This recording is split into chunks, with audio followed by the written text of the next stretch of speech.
Pasko na. Ilang tulog na lang at Pasko na sa San Diego. It's Christmas. A few more sleep and it'll be Christmas time in San Diego. Episode 16 of the YouTube channel, Our Life and Time Stories. A Christmas article by Simeon G. Silverio, Jr. December 15th, 2005. When I was a little boy, we would ask our older cousins how many more days before it would be Christmas. We did not have a concept of a day then, so they would tell us, their little cousins, Sampung tulog na lamang at Pasko na, 10 more sleeps and it would be Christmas. Today, we only have to sleep 10 times more before we can celebrate Christmas Day here in San Diego, California. And I am getting excited. Or at least, that is what I am gearing up myself to be. Why is this so? Why do I need to exert some effort simply to savor and enjoy the joy that Christmas brings? I guess it's because Christmas was much more exciting when we were kids.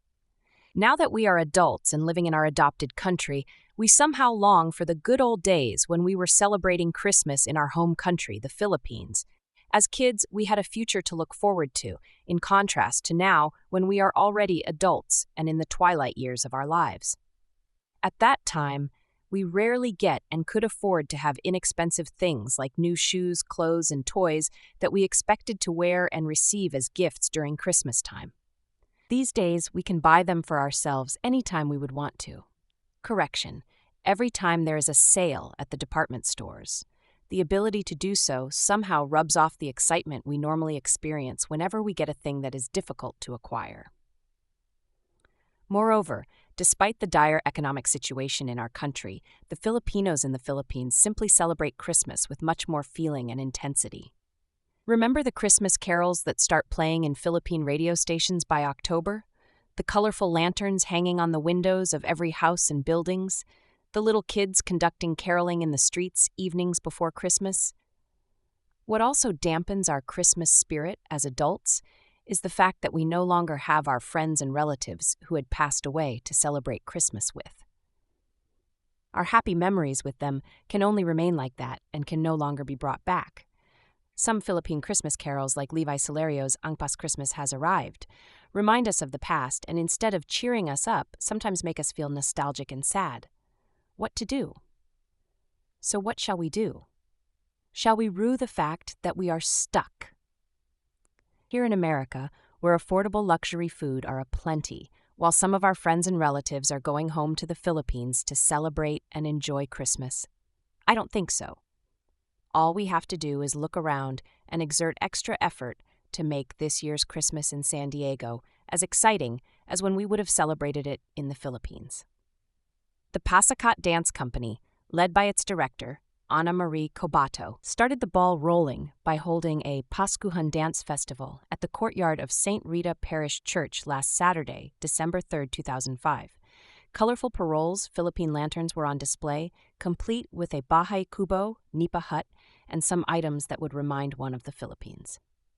A pabitin for the kids completed the Paskuhan experience after about 2 hours of native dances and Christmas carol singing in a festive program hosted by Filipino educator Robert Ricasa. If you missed that one, you should have gone to Balboa Park and experienced the Christmas at the Prado Festival last Friday and Saturday. For years, it has been a tradition of my wife and daughters to witness the event. I was always too lazy, if I was not out of the country, to join them because I thought the efforts, standing on my feet in a cold open air, as well as walking a good distance from the parking lot to the center of the event, far outweigh the rewards. This time, I agreed to join them, but thousands of San Diegans had the same idea as we had. After testing our patience in a heavy traffic, we ended up in a parking lot at the City College in downtown and at the end of a very long line for a shuttle bus ride that would take us to the park. We thought that having Chinese dinner, with warm wonton soup filling our stomach, was a better option. It was too late for us to see the traditional Chula Vista Christmas parade that evening. When our kids were small, we used to bundle them up with warm clothing and brave the cold weather to enjoy the festivity.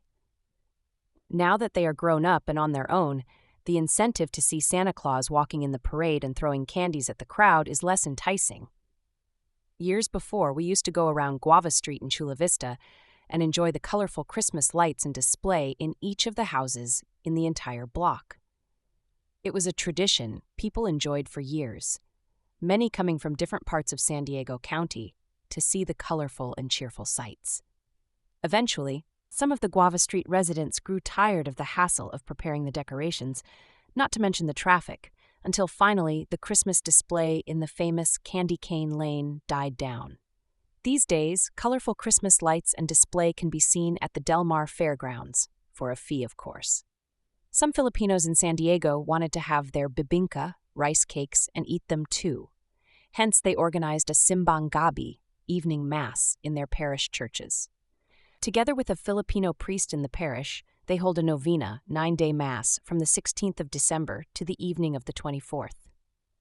Though this tradition is held early in the morning in the Philippines, usually at 4 a.m., the San Diego Filipinos, for convenience of everybody, usually hold the mass at 7 in the evening. They try to complete the experience by sometimes offering bibingka and salabat, ginger drink, after the mass. Some of the parishes that usually held this simbang gabi in the past were those of St. Mary's in National City, St. Michael's in Paradise Hills, and maybe Good Shepherd in Mira Mesa and St. Charles in Imperial Beach. I do not know which one will offer simbang gabi this year simply because I am too lazy to call them up and inquire. Would you? Expect some of your friends who belong to a group, like a cursillo or a town association, to hold a caroling in your house for their fundraising projects. While it is a hassle to prepare refreshments for them, as one feels obligated to do so in the Filipino culture, the experience is worth the while if you are to savor and enjoy the spirit of Christmas.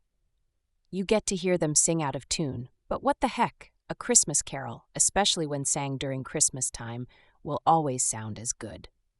Of course, various businesses will hold a Christmas party for their employees and their families.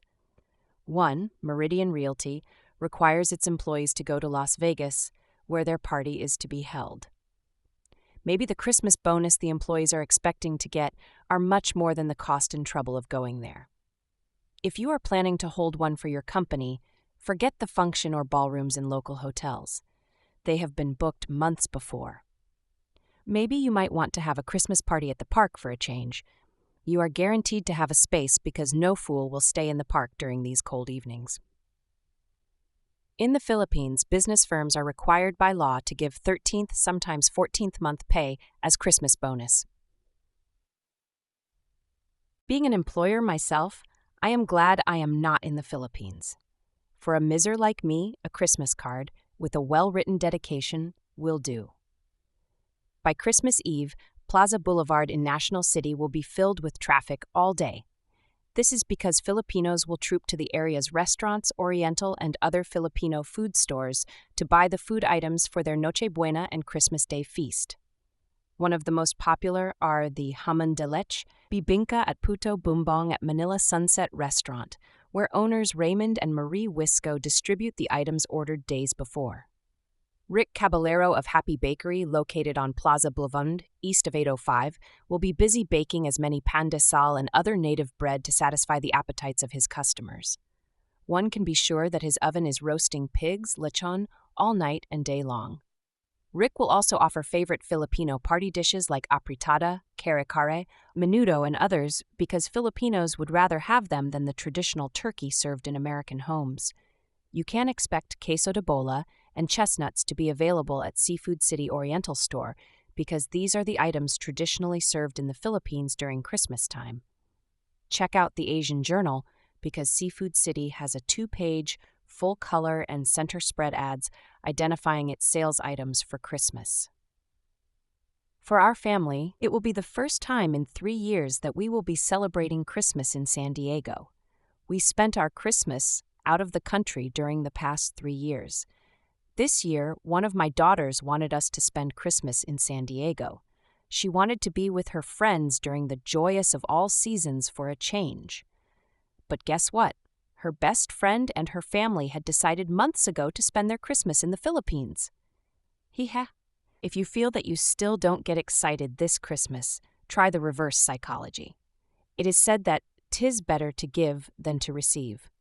Gather some toys and used clothing and with your friends, distribute them to the poor kids in Tijuana, south of San Diego's border.